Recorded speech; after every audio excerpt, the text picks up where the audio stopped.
Ya está el doctor Manuel Loaiza con nosotros.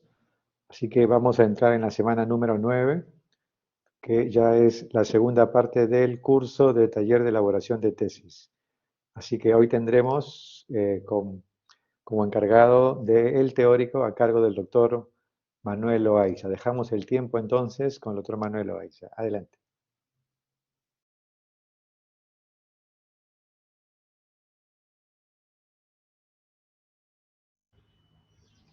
Muchas gracias, doctor Johnny. Buenas tardes con todos. ¿Cómo están? Vamos a hacer la presentación de la teoría número 9 el día de hoy. ¿Pueden ver mi pantalla, por favor? ¿Me pueden confirmar? ¿Se ve? Sí, no, sí se ve. Gracias. Tenía problemas con la conexión, no sé qué ha pasado. Bueno, muy bien. Gracias por estar todos presentes. Hoy ya comenzamos la semana lunes con un tema interesante que son estudios epidemiológicos en el diseño de intervenciones en salud pública o lo que es lo mismo aplicado a la investigación que estamos haciendo. Como ya hemos comentado y siempre hemos enfatizado en los cursos de investigación, toda investigación parte de la idea, ¿no es cierto? La idea que uno tiene para investigar y lo transforma en un problema, en una pregunta de investigación. Esa pregunta de investigación que tú tienes o estás planteando hacer es el resultado de lo que tú conoces con tu práctica y lo que quieres es verificar lo que la teoría dice o plasmar o averiguar algo diferente que puede darse. En ese sentido, este problema, la pregunta de investigación es el motor principal para toda investigación. Una pregunta bien desarrollada con sus variables bien concisas en tiempo, espacio y lugar, prácticamente te da una respuesta concreta de la investigación que tienes que realizar. Pero recuerden que este problema o pregunta de investigación tienes que leer. Necesitas un marco teórico que sustente tu investigación y que tengas también una posible respuesta, que es la hipótesis. Tenemos la hipótesis, que es la posible respuesta a las preguntas de investigación.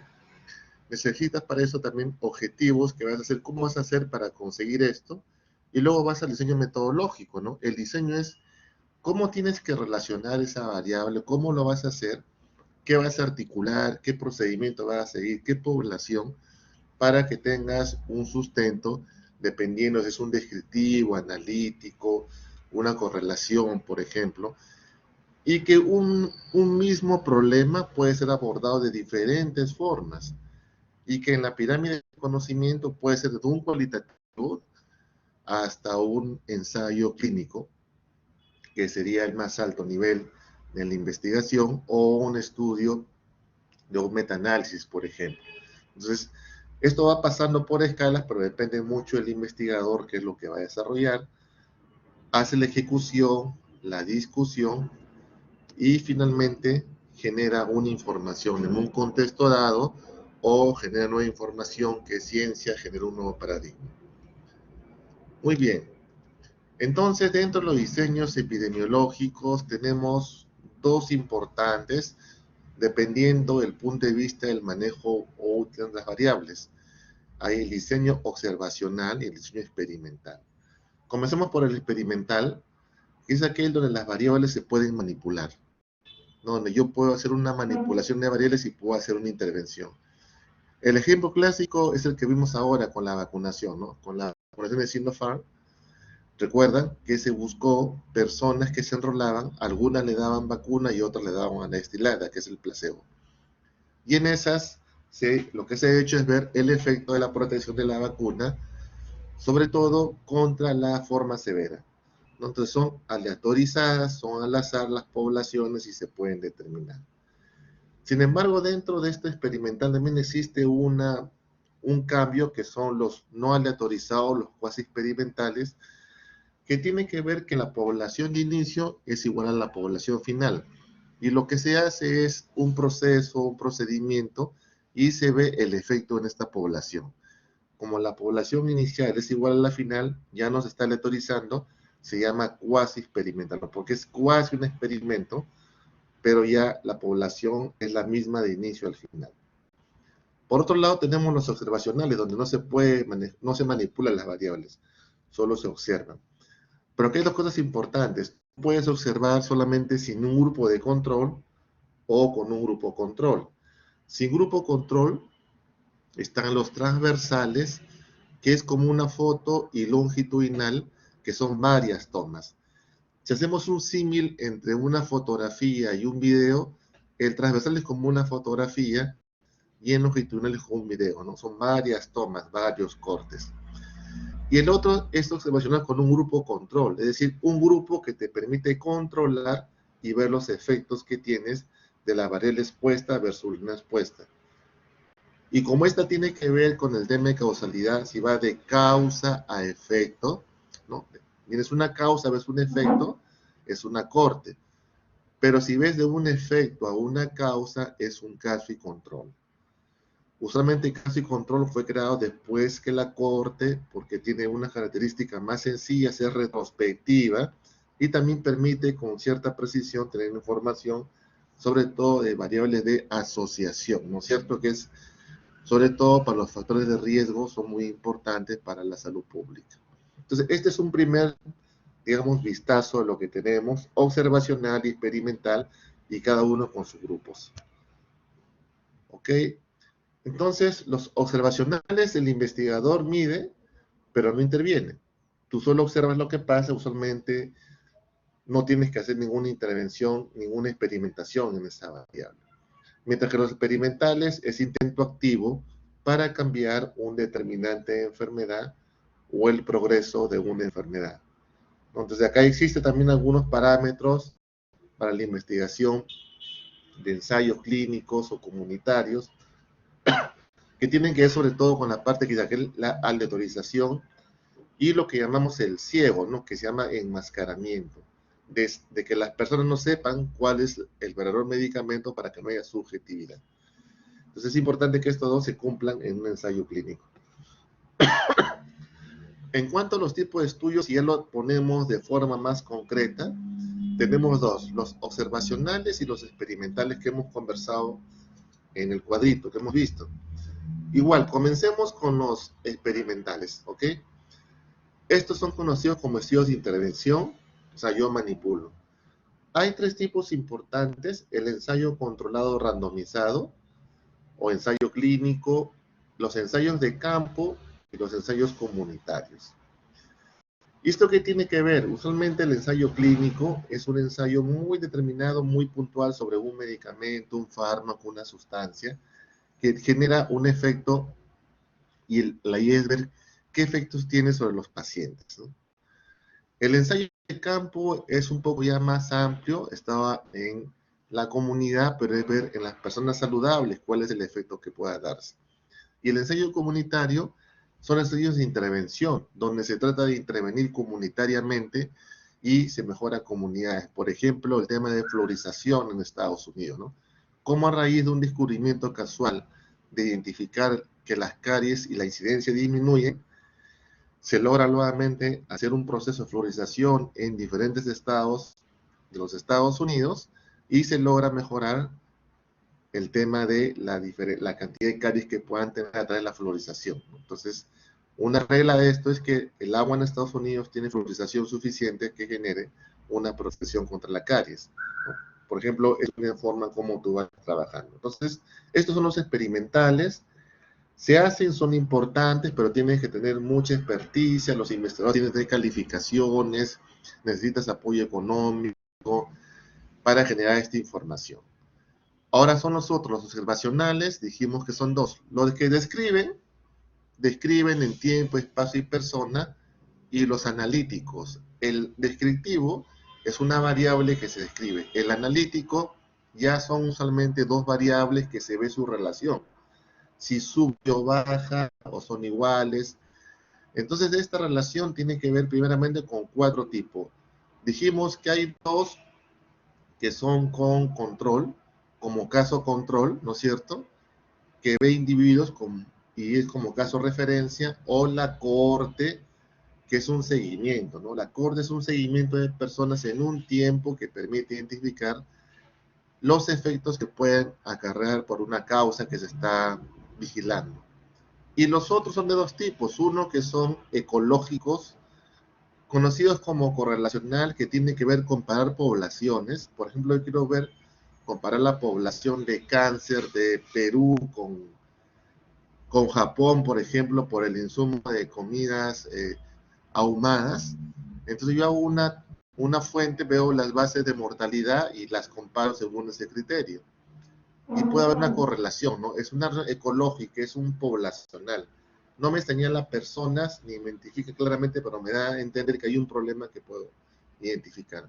En cambio, el transversal es el momento que yo hago un corte. También veo en individuos, pero es un solo momento.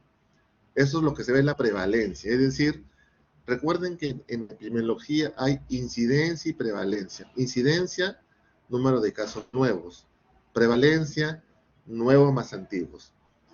Usualmente las incidencias son para enfermedades transmisibles de corta duración, mientras que la prevalencia son para enfermedades crónicas, degenerativas, no transmisibles.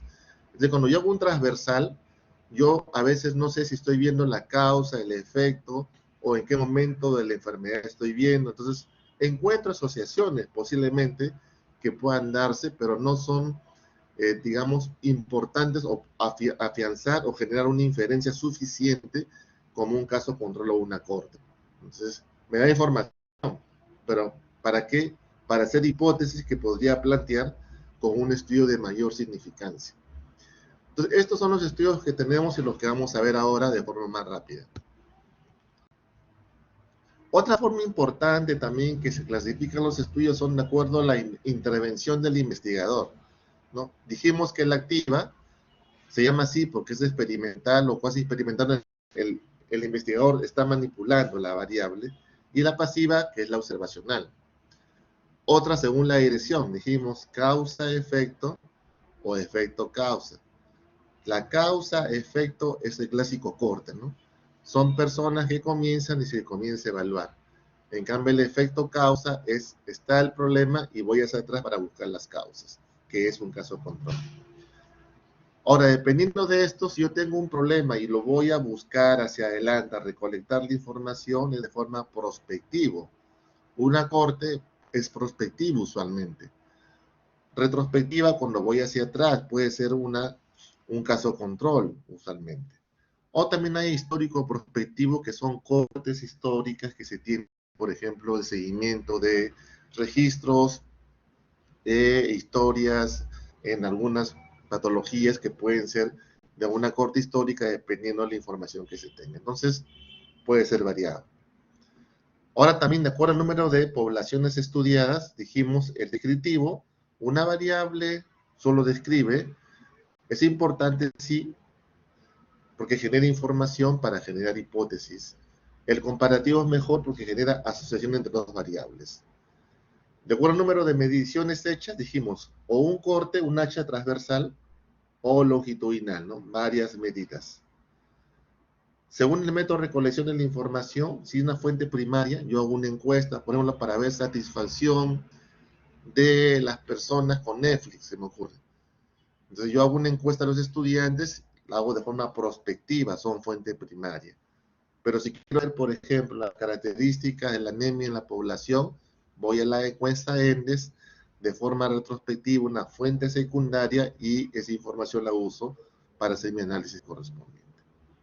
Entonces, dependiendo de la óptica que tú veas, se pueden clasificar los estudios. Entonces, es importante que eso lo coloquen o puedan identificar cuando hacen el estudio. Entonces, la descripción epidemiológica tiene que ver específicamente con la epidemiología descriptiva y la analítica, ¿no? Lo que les comentaba. La descriptiva examina patrones y siempre en qué variables: persona, lugar y tiempo, ¿no? Eso es lo clásico que tienes que describir. Es más, siempre está en el título, qué personas, qué lugar y qué tiempo, ¿no es cierto? Es un año, es un semestre, porque eso permite determinar el límite de tu trabajo. Compara los grupos afectados y no afectados, sugiere hipótesis para estudios posteriores y habitualmente precede a la epidemiología analítica. Necesitamos esta descripción previa porque te da una serie de componentes, de variables que puedes identificar para luego hacer un estudio de mayor profundidad. La analítica aborda más el cómo y el por qué de la salud y la enfermedad, ¿no? ¿Por qué se relacionan? ¿Cómo se relacionan? intenta determinar la causalidad. La I es encontrar la causalidad, que es importante dentro de la epidemiología, ya que el criterio causal permite determinar justamente ese factor que puede conllevar a que la persona pueda complicarse, enfermarse, morir. Si yo suprimo ese factor, voy a lograr que tenga mayor vida y la letalidad disminuye. Entonces es importante conocer esta causalidad. Prueba hipótesis o busca respuestas o preguntas específicas, y sus diseños pueden ser retrospectivos o prospectivos, dependiendo si es fuente primaria, tú generas la fuente, el instrumento, o una fuente secundaria que puede ser más sencillo, también con sus complejidades que tienen en la fuente, porque tampoco no es que digamos lo más sencillo, pero igual implica una fuente ya elaborada y diseñada, con sus limitantes que pueda tener. Entonces los descriptivos usualmente describen el estado de salud de una comunidad, ¿no? Son datos de rutina, pueden ser encuestas, por ejemplo acá, tasa de mortalidad materna en Suecia, por ejemplo, ¿no? Identifica claramente con esta incidencia cómo ha ido disminuyendo la mortalidad materna, y es con lo que nosotros también vigilamos, ¿no? En el Perú vigilamos las muertes maternas, es parte de los objetivos del milenio, objetivos de desarrollo, que implica un componente mucho más complejo, no solamente el tema de servicios de salud, sino también los famosos 4 trazos de la mortalidad materna, ¿no? Que van desde la casa, reconocimiento signo de alarma, decisión de los familiares o más cercanos, la transferencia y finalmente el servicio de salud. O, por ejemplo, la prevalencia de fumar cigarrillos en hombres y mujeres en diferentes ciudades, ¿no? Y ver, por ejemplo, algunas características como ven en Egipto, los hombres 39% y las mujeres 1%, ¿no? Que tiene que ver mucho a un tema de género, ¿no? Sobre todo en las zonas de África o de Asia, donde hay mucho el tema de género, eh, se va a encontrar estas grandes discrepancias. Ahora, los ecológicos, lo que dijimos, a diferencia de los otros, es comparación de variables, pero ¿en qué? Entre poblaciones o grupos de personas. Son macro, identifica macro, cosas grandes que pueden estar pasando asociadas a una variable en común. Usualmente utilizan datos colectados para otros propósitos. Usualmente son las encuestas nacionales que tienen los países sobre desarrollo y salud, economía o vivienda, que se pueden comparar ya que tienen parecido en la recolección y sobre todo en la selección de la muestra y su diferencia poblacional. La asociación observada entre variables a nivel de grupo no necesariamente representa la asociación que existe a nivel individual, ¿no? Entonces acá no hay que esperar que se de forma individual, es algo grupal que existe, pero habría que hacer un análisis individual para realmente corroborar este dato que he podido encontrar. Pero es importante porque te da una generación rápida. Por ejemplo, los estudios de cambio climático, ambientales, es difícil hacerlo de forma individual, entonces más se usa la forma ecológica, ¿no? Que permite tener un mayor alcance de una mayor población y te permite mejor orientar una intervención, por ejemplo, para cambio climático, ¿no? Que está muy de moda y son estudios ecológicos que ayudan mucho más que uno individual, que es más difícil poder interpretar y hacer una inferencia para nivel poblacional. Por ejemplo, acá tenemos este estudio, modelos geográficos de las prácticas de circuncisión en hombres en África, ¿no es cierto? Ustedes saben que dentro de lo que es el VIH, cuando uno tiene el prepucio, el pene, genera una sustancia llamada esmegma, y ese esmegma también tiene una sustancia que puede generar algunos problemas de enfermedades transmisibles, y se estaba viendo dentro de esto, por ejemplo, lo describe la asociación de la circuncisión y la transmisión con la prevalencia de VIH, ¿no? Se ha visto en personas que tienen circuncisión, la prevalencia es menos que los que no la tienen. Entonces, lo que quiere hacer en este caso es distribución geográfica de las prácticas de circuncisión en África. Este estudio apoya la hipótesis de que la falta de circuncisión en los varones es un factor de riesgo para VIH. Solamente lo menciona, lo encuentra la información y la describe. Pero ya da pie a que preguntemos, ¿eso es cierto? ¿Será así? Si ya te deja la idea, ¿no? De algún estudio que tengo que hacer de mayor nivel o profundidad. Hago un mapa, por ejemplo, ¿no es cierto? Acá tengo el África, la población adulta con VIH en estudio de seroprevalencia y el estado de la circuncisión masculina, en 140 localidades geográficas de África, ¿no? Y el porcentaje de cero prevalencia que coincide justo, miren, los puntos más grandes, que son de 10 a más, que son la alta prevalencia de VIH, está relacionado en las zonas de no circuncisión que están enrayados, ¿no es cierto? Entonces hay una relación aparentemente, sí, hay una relación espacial, por ejemplo, con este mapa que puede identificar que existe a mayor cantidad de casos es donde hay mayor zonas sin circuncisión. Es un dato interesante que puede servir. El siguiente paso es el transversal. Ya tenemos el descriptivo, ha descrito. El segundo paso es el transversal. En el transversal, si bien cierto es un corte, lo que tratamos de hacer es identificar en ese corte todo. Y usualmente hacemos la exposición y la enfermedad se miden simultáneamente. Es una forma indirecta de hacer un caso control, una corte. Es lo más rápido que tenemos, pero no es tan seguro, pero por lo menos te da información. Entonces, medimos exposición y enfermedad.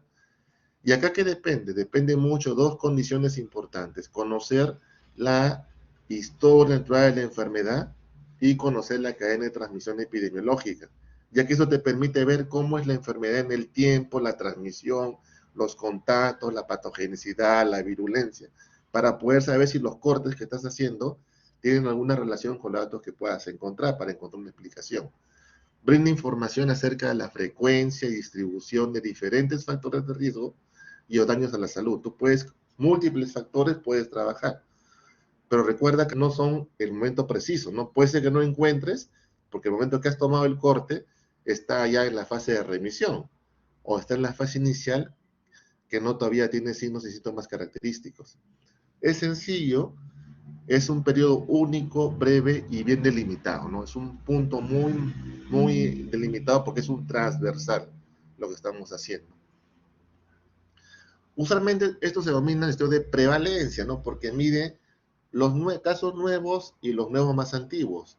Mide la prevalencia de la enfermedad, medición de efecto y exposición son al mismo tiempo, no sabemos si es causa, efecto, causa, no se puede saber porque es un corte y tiene limitaciones en la interpretación, ¿no?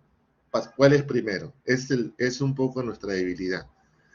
Esto depende mucho también de lo que es el instrumento recolección. Entonces el instrumento tiene que ser validado por un juicio de expertos, tiene una validación estadística, ¿no? Para que vean dos cosas importantes, que es validez y confiabilidad. Validez es el instrumento que debe medir lo que es realmente, y la confiabilidad, cuando yo repito el instrumento varias veces, me dé el mismo resultado. Entonces, si yo tengo eso, el estudio, digamos, es una fuerza que podría tener una ventaja si es que tengo un instrumento desarrollado. Por ejemplo, este que está acá, estudio de transversal sobre accidentes de tránsito en la ciudad de Resistencia, en Argentina y alrededores, muestra, por ejemplo, los accidentes de tránsito, que es un problema en salud pública, porque un accidente mueren más personas. En el Perú, por ejemplo, han muerto más personas por accidentes de tránsito que por terrorismo, para que vean la magnitud, ¿no? Cuando se cae un carro no muere uno, mueren 10, mueren 20. Una vez se cayó un ómnibus, me acuerdo, en fin de año por Huacho, y murieron, de los 44, murieron 42. Solo hoy salvaron que saltaron por la ventana. Entonces, es importante porque hay que ver las características de la mortalidad. La mortalidad de tránsito o accidente ha sido ya estudiada desde hace mucho tiempo y existe una teoría, ¿no? La matriz de Haddon, que es una matriz que se hizo con John Hopkins, que tiene que ver, por ejemplo, con en el momento antes, durante y después del choque o de la caída del accidente, y tres factores: el factor humano, el factor mecánico y el ambiental. Entonces, ahí tenemos una cuadrícula de 9, ¿no? De 3 por 3. Hay nueve cuadrículas que son, digamos, los elementos importantes que habría que analizar qué pasa en cada momento para que el accidente ocurra. Por eso ahí la importancia, por ejemplo, de la resolución técnica, ¿no? Que es un tema mecánico. De ahí la importancia de la luz LED en las pistas, en las intersecciones, colocar puentes peatonales, por ejemplo, ¿no? El tema, por ejemplo, de qué pasa cuando una vez se ocurre el accidente, quién lo recoge, cómo lo lleva, el tema hospitalario, de la ambulancia, el seguimiento del paciente, y después el paciente que queda, la rehabilitación, ¿cómo queda? ¿Quién cubre eso? Entonces, es muy complejo este tema. Entonces, acá lo que hace en este estudio es un estudio transversal que describe describe las características que se tienen para saber las condiciones que existen y cómo estas ocurren por un accidente de tránsito. Cuando ya tenemos mayor información, ya tenemos un poco más de experticia, hacemos lo que son estudios observacionales pero comparados. Nos vamos a comparar mi exposición con un grupo y otro grupo control. Entonces acá ya utilizo, por ejemplo, cuando yo voy del efecto a la causa, hago un caso control. Es lo que se denomina así, porque hay un control que permite identificar o comparar ese caso y ver si la exposición, cuántas veces más la exposición se da en un caso que en un control. Y esa diferencia se llama odds, ¿no? En términos de odds es común decirle una diferencia, pero que así se catalogó en los términos estadísticos. Este busca determinar la frecuencia con que un grupo de afectados por la enfermedad en estudio, denominado casos, y un grupo de sanos controles estuvieron expuestos al factor de que se sospecha. Utiliza incidentes y prevalentes, o sea, casos que son nuevos y antiguos, usualmente retrospectivo, ¿no? Porque se va buscando hacia atrás. La unidad de análisis es el individuo para identificar un caso y un control. La ocurrencia de posibles causas es comparada entre casos y controles, ¿no? Yo comparo cuántas veces más tuvo el efecto un caso y un control. Los casos son fácilmente encontrados, a diferencia de los controles, que también se pide que para que mejore tenga lo que se llama emparejamiento o anidado, lo que se llama, que es si sea un caso hombre de 45 años, el control también sea un hombre de 45 años, ¿no? Para tener una similitud. Es más, tú puedes tener un caso y un control, un caso o dos controles, un caso o tres controles. Se recomienda máximo hasta 3 controles, más allá de los controles ya no hay un efecto significativo en encontrar esa asociación. Entonces, usualmente si quieres mejorar tu estudio, pones de 1 a 3 anidados y ya te da una fuerte relación para poder identificarlo. Mi medición de exposición puede tener algunos sesgos. Por ejemplo, como es retrospectivo, sesgo de memoria, no se acuerdan las personas, de selección al momento de elegir. Entonces, hay algunas complicaciones, sobre todo en el tema de los controles, que a veces es difícil poder encontrar uno semejante para yo poder comparar mi caso con mi control. Para esto se seleccionan sujetos en los que se desarrolla la enfermedad y sujetos en los que no se ha desarrollado la enfermedad y se comparan los dos grupos con respecto a la exposición previa. En este caso, casos con enfermedad y control sin enfermedad. Ahora, este estudio es importante porque más o menos 20% de la bibliografía de los papers o investigación son caso control y son interesantes porque tienen información e inferencia estadística valiosa para tomar decisiones, sobre todo en la prevención de factores. Este permite identificar un grupo de pacientes que ya presenta o fue afectada por la enfermedad, los casos, por ejemplo, qué enfermedad presentaban los casos, cómo se identificaron y cómo se aseguraron de que la similitud entre los casos y controles. No hay que ver qué similitudes tienen, clínicas, por ejemplo, antecedentes familiares, epidemiológicas. Hay que tener una similitud para que la comparación sea lo más cercano. La única diferencia es la exposición. Hay que seleccionar los grupos de control, que es el tema más complicado para esta metodología. Evaluar en qué proporción de ambos grupos ha existido la exposición a los factores de riesgo. Por ejemplo, una fuente de obtención de los datos, qué variables de exposición se estudiaron, qué métodos se utilizaron para obtener información de las variables. Es decir, yo tengo que tener información previa con otras investigaciones. Por eso cuando yo hago investigación, tengo que buscar bibliografías referentes, ¿no? A través del PubMed o otro buscador, información de otros papers que me permitan ver qué encontraron, qué identificaron. Y eso me va a servir mucho para mi discusión, cuando yo encuentre mis resultados versus la discusión de los otros papers que he encontrado.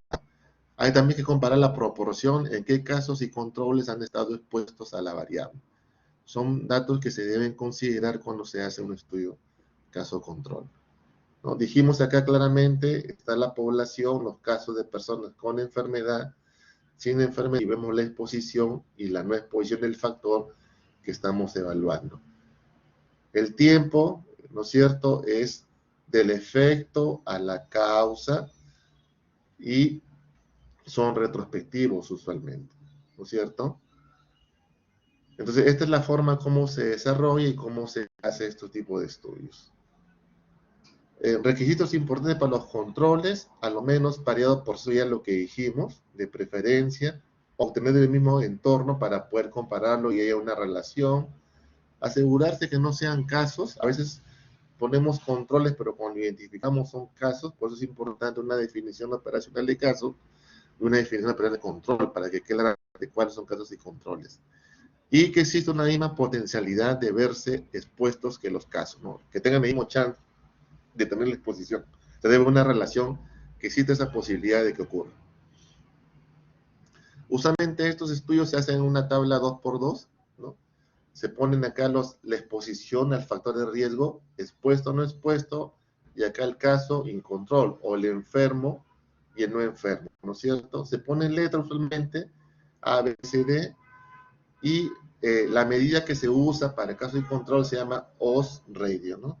Odds ratio o razón de chances, posibilidad relativa, cociente de productos cruzados, o si hablamos en México, razón de momios. Esas son las formas como se puede interpretar este odds ratio, ¿no? Es una razón que expresa la diferencia en la frecuencia de exposición en ambos grupos y debe leerse como la probabilidad de exposición dada la enfermedad. Es decir, cuántas veces más tiene la posibilidad de la presencia de la enfermedad en comparación con uno no expuesto. Eso es lo que identifica. ¿Cuándo usar estos casos y controles? Cuando la relación causa-efecto no puede ser investigada experimentalmente por razones éticas, por ejemplo. Muchas veces se acuerden que el tema de algunas investigaciones tienen que ver con personas, con insumos de moléculas o algunos de los componentes no pueden permitir, entonces solamente tenemos que buscar información para poder comparar inicialmente y tener alguna información.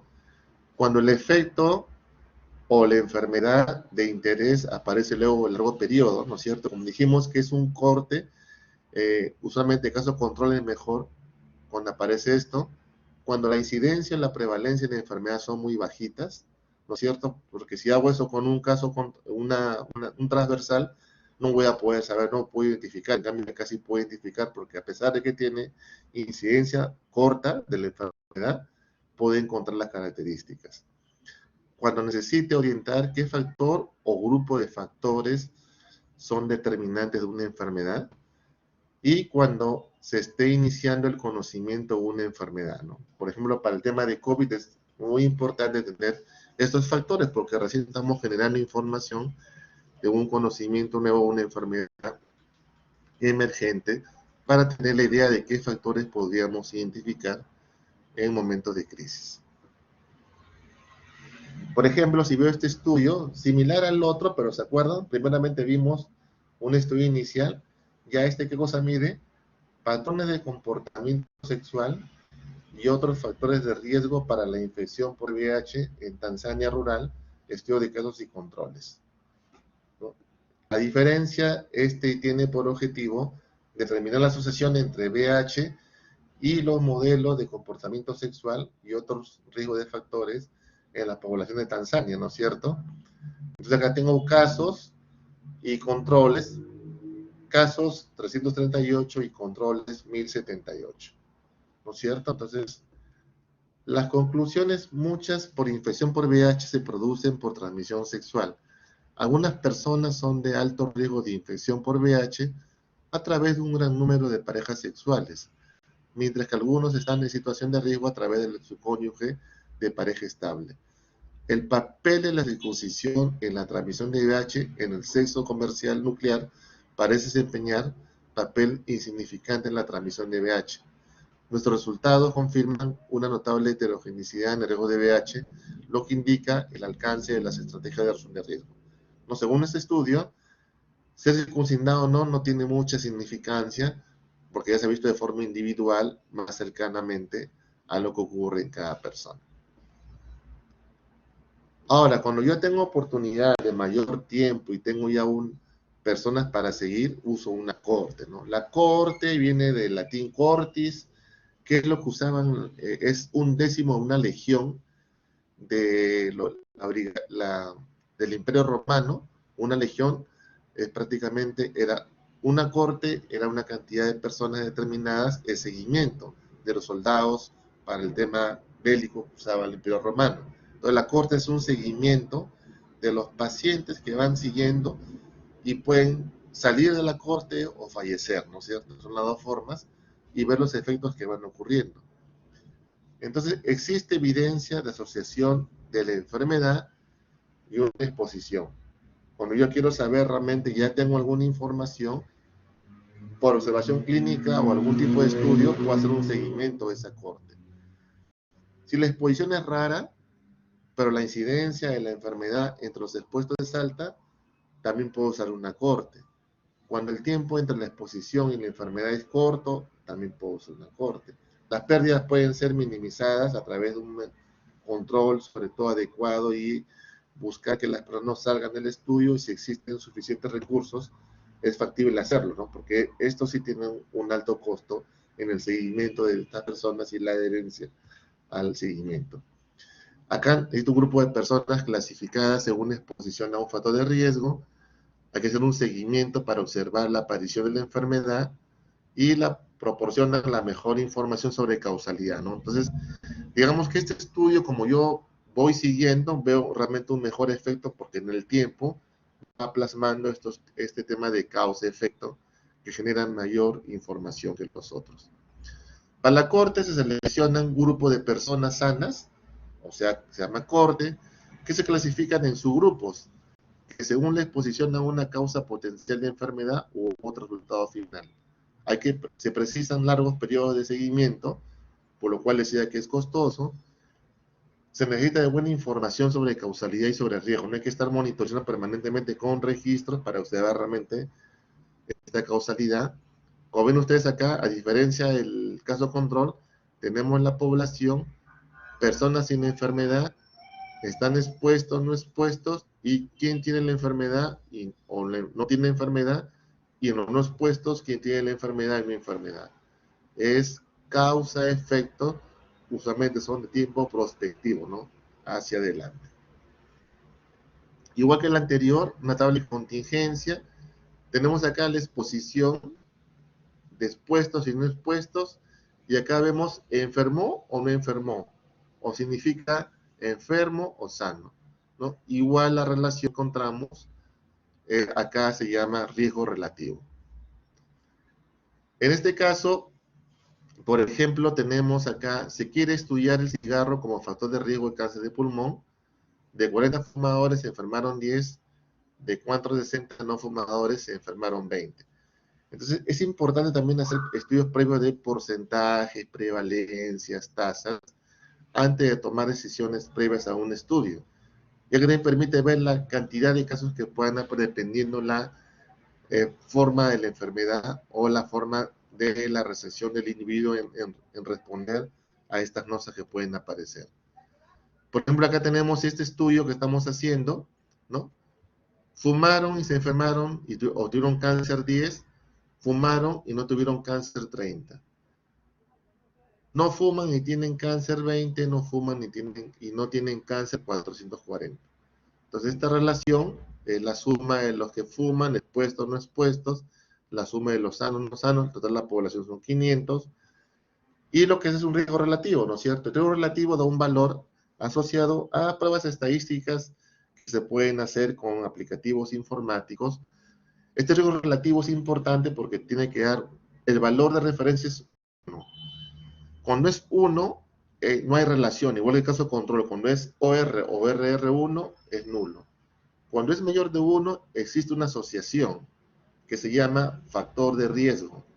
Pero cuando es menor de 1, es un factor protector, ¿no? Un factor de protección. Por ejemplo, un factor de protección puede ser tomar agua hervida en una epidemia de diarrea, por ejemplo, ¿no? Porque tomar agua hervida ya te va a generar que no tomes un agua contaminada, por ejemplo. ¿Cuándo usar cortes? Cuando se quiere estudiar exposiciones infrecuentes, cuando se quiere examinar múltiples efectos de una exposición, ya lo comentamos, cuando se quiere mostrar una asociación temporal entre exposición y enfermedad, ¿no? La famosa causalidad. cuando se quiere conocer la incidencia entre los grupos expuestos y los no expuestos. Por ejemplo, acá tenemos otro, también sobre el mismo tema, circuncisión masculina y la adquisición y transmisión de VIH, estudios de Cortes en Rancay, Uganda. ¿No? Acá, la circuncisión prepuber puede reducir la adquisición de VIH de varón en la población general, pero en el prospectivo que afecta son confundidos por los factores culturales y de comportamiento en los musulmanes. En las parejas discordantes, la circuncisión para prevenir VIH es complejo y requiere ensayos aleatorios. Entonces acá implica también no solamente el tema de la circuncisión, un tema cultural, como el tema de comportamiento de los musulmanes, que hay que examinar con mayor detalle antes de tomar alguna decisión. Pero igual esto permite ver, ¿no? Había un seguimiento de pacientes con circuncisión y sin circuncisión, y damos ha visto la presencia de VIH, para ver realmente cuál es el riesgo relativo asociado a la circuncisión. Dentro de esto existen los famosos criterios de causalidad, ¿no? Que son varios criterios de causalidad que permiten identificar o decir que hay una causa-efecto. Tenemos la fuerza de asociación como una de ellas, la secuencia temporal en un tiempo determinado, la relación dosis-respuesta, ¿no? A mayor dosis, mayor respuesta, la consistencia en la información, la plausibilidad biológica que tiene que ver con lo que, la relación que sea correcta y que sea teóricamente posible, la coherencia, interpretar las causas y efectos, una prueba experimental y la especificidad. Estos criterios que son muy importantes para ver causalidad deben cumplir para tener, antes de poder expresar una inferencia, ver realmente que hay una causalidad. Y esto implica tener un marco teórico sólido, como ya lo comentamos. Sin marco teórico y revisión bibliográfica no hay investigación. Entonces es importante que bajen entre 20, 30 artículos de lo que están buscando y aparte leer libros o revisiones sistemáticas sobre el problema para tener una mejor noción de lo que puede ocurrir. La aplicación de los estudios observacionales tenemos, por ejemplo, objetivos que ven ustedes acá en esa columna, investigación de enfermedades y vemos los temas de ecológico, transversal, caso, control o corte. Para el objetivo de investigación de enfermedades raras, el ecológico y el control son los más adecuados, por ejemplo.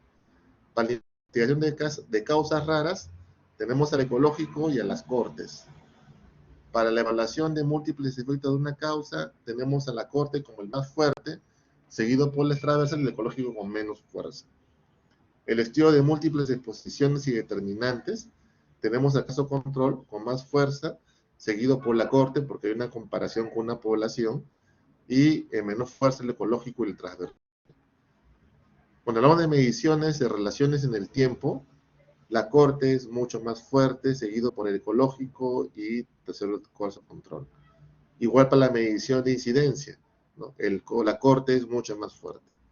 Y para la investigación de periodos largos de latencia, el caso control es mucho más eficiente y nos puede ayudar. El otro punto hemos visto ya, observacional, vamos a hablar experimental. Los experimentales implican el intento de cambiar una variable en uno o más grupos de personas. Los efectos se miden comparando la evolución del grupo experimental con la del grupo control, ¿no? Entonces es importante.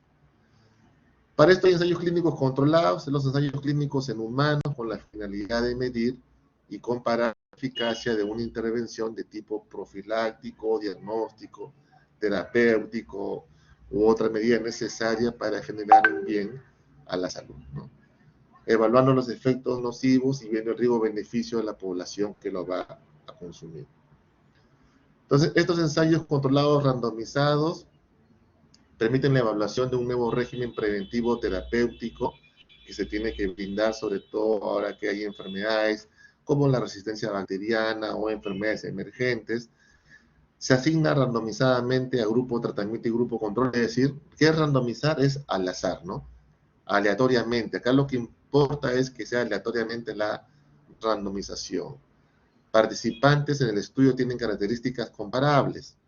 Por eso se enrolan los pacientes y entre ellos, al azar, unos se les da el producto que se va a experimentar y a otros un placebo, que se debe ser igual, si es el mismo color de pastilla o inyectable, tiene que ser similar, que no se note la diferencia. El ensayo controlado tiene que ver con la población en pacientes, es una muestra, ¿no es cierto? Una intervención experimental comparativa y ver si mejora o si mejoría, y en el otro grupo mejoría y si mejoría, ¿no?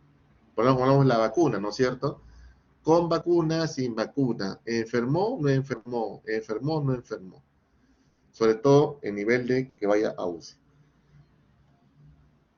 Por ejemplo, que hace un estudio de este tipo, perdón, que tiene que ver con la transmisión también de VIH y la transmisión de, recuerden que un paciente con VIH lo que se comienzan a producir son partículas virales en el cuerpo y estas partículas virales del VIH hace que generen una respuesta inmunitaria y muchas veces esta respuesta de que la enfermedad comience a avanzar y la replicación se vuelve más masiva hasta llegar a una fase de SIDA, que finalmente es la fase final de VIH y muere.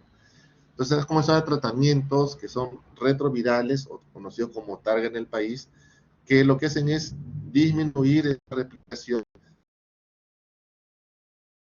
dar la vida y evitar enfermedades oportunistas en los casos de VIH.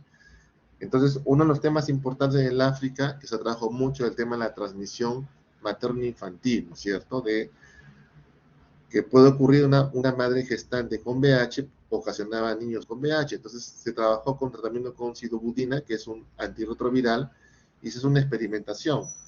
En este caso, se tiene acá la sidobudina y el placebo, y se evalúa en 72 semanas.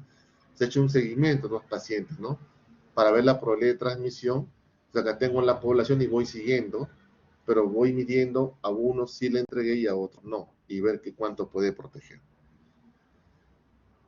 Ese es un ejemplo, así a grosso modo, para que tengan la idea. No vamos a hablar específicamente de todas las pautas que se necesitan, pero es un tema más complejo, hay que evaluar otros parámetros que se tienen que identificar, pero en el experimental lo que quiero decir es que existe manipulación de la variable que es al azar y que debe ser enmascarado, sin saber quién tiene el medicamento en observación y el placebo, hasta el resultado final. El ensayo de campo son personas libres de enfermedad, pero hay un riesgo de enfermarse.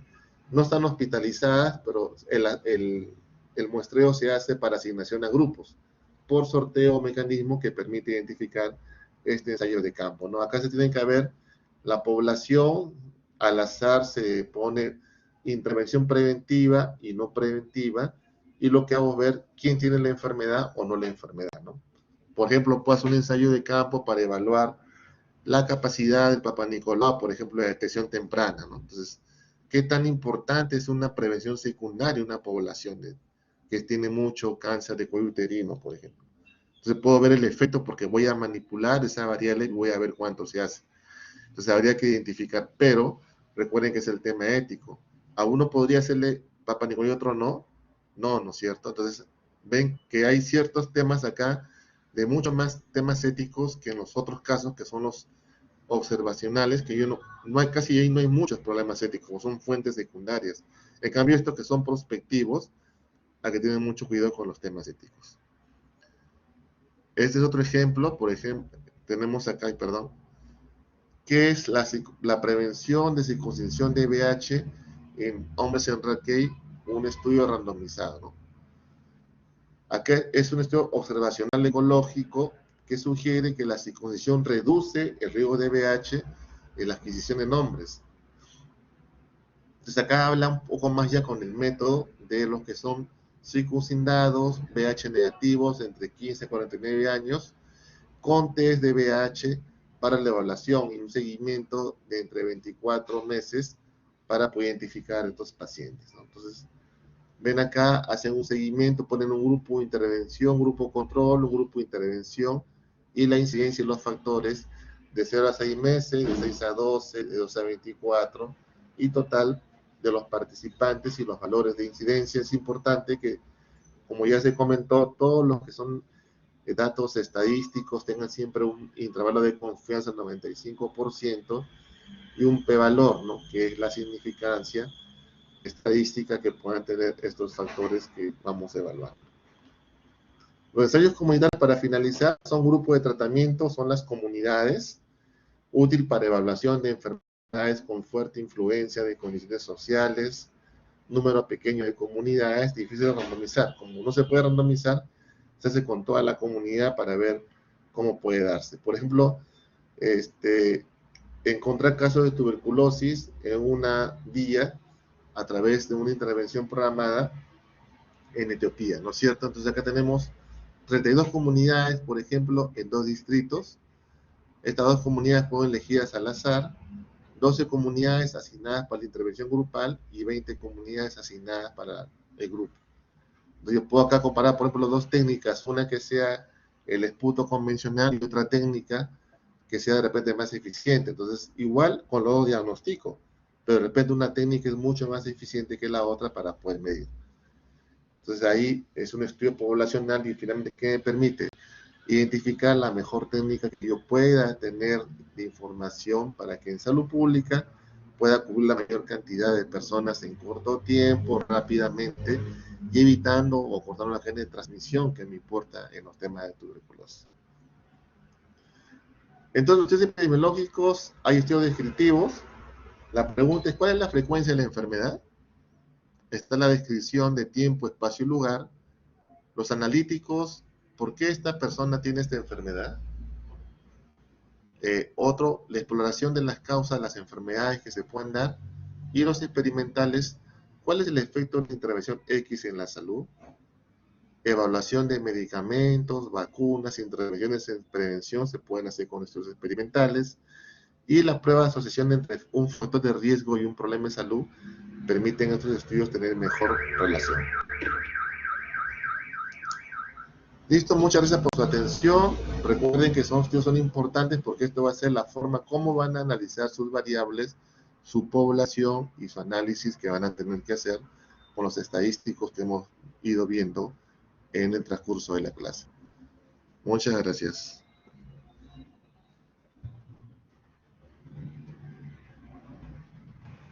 Gracias, doctor.